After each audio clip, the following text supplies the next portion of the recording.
À l'origine, quand on a créé cette spécialité, les jeunes étaient attirés par la chirurgie de l'estomac, la chirurgie du foie, une chirurgie beaucoup plus prestigieuse, et que la chirurgie de la paroi, moi quand j'étais beaucoup plus jeune, c'était les jeunes externes ou les internes qui le traitaient. Et on s'est rendu compte à l'usage que c'était une spécialité à part entière et que ça rend des services beaucoup plus importants qu'une chirurgie peut-être plus prestigieuse. La première innovation, c'est que la coprésidente est une femme.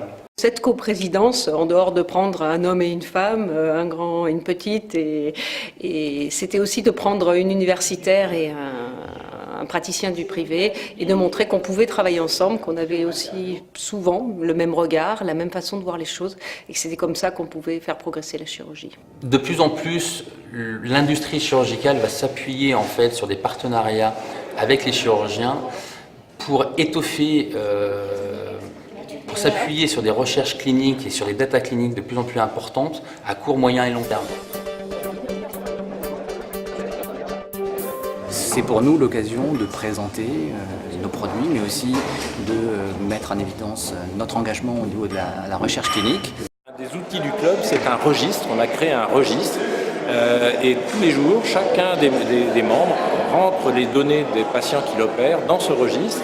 Et on est maintenant à 12 000 patients saisis, ce qui nous permet maintenant d'avoir une base de données extrêmement puissante pour faire des publications dans les congrès ou faire des publications scientifiques dans les revues scientifiques. Nationalement, le Club hernie et le Congrès Mèche est très présent et tend de plus en plus à évoluer au niveau international.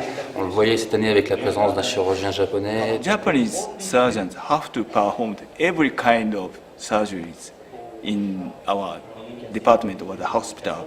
So that's why we need a huge amount of the training. Les jeunes devraient venir, à mon sens, beaucoup plus nombreux parce que c'est un congrès qui est extrêmement instructif et je pense qu'un des progrès qui a été réellement fait cette année, encore plus que les autres, c'est de faire intervenir des jeunes chirurgiens, jeunes orateurs dans des tables rondes comme celle qu'on a vue ce matin.